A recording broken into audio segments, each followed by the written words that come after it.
یہ میری مادر علمی ہے، یہ صفا کا نظارہ ہے، یہ علم شریعت کا مرکز، یہ فن و ہنر کا ادارہ ہے، قرآن کے خدمت گاروں کا یہ منبع ہے، گہوارہ ہے، اس نور پہ میرے اکابر نے اپنا تن من دھنوارا ہے، عاشق وحید کی محنت کا، عاشق وحید کی محنت کا، افکار کا یہ عنوان بھی کتنا پیارا ہے، ہاں کتنا پیارا ہے۔ بیٹا جی بابا۔ آپ مجھے بتائیں کہ اس چار دیواری کے اندر کیا مشق و ریاضت ہوتی ہے؟ جی بابا کیوں نہیں، اس چار دیواری کے اندر صبح و شام تلاوت ہوتی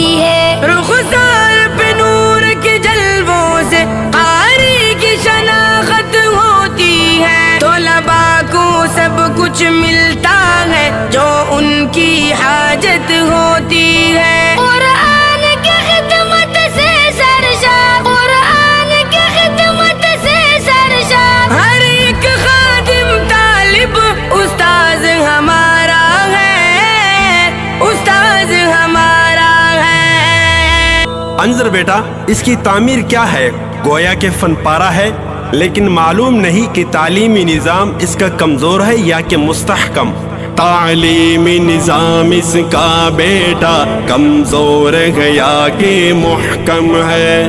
جی بابا اس اہم سوال کا جواب بھی دلچسپ ہے۔ تعمیر ایک ہے، سسٹم دو ہے، ایک یم ہے درس نظامی کا، ایک عصری تقاضوں کا یم ہے، یہ چشمہ نہیں ہے سامع، یہ دو بحروں کا سنگم ہے، یہ پھولوں کی ایک بستی ہے، شادابی کا ایک عالم ہے، خوشبو نے یہاں چہکانے بر، خوشبو نے یہاں چہکانے بر، ہر بلبل کا ایک ذوق و شوق ابھارا ہے، ہر شوق ابھارا ہے۔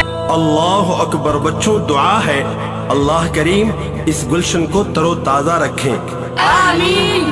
اللہ میرے اس گلشن کو شاداب و زندہ باد رکھے، معصوم لبوں کی تلاوت سے اس دھرتی کو دل شاد رکھے، اس محنت اور اس خدمت کو تاریخی دنیا یاد رکھے، گلشن کے بانی مبانی کو خوشحال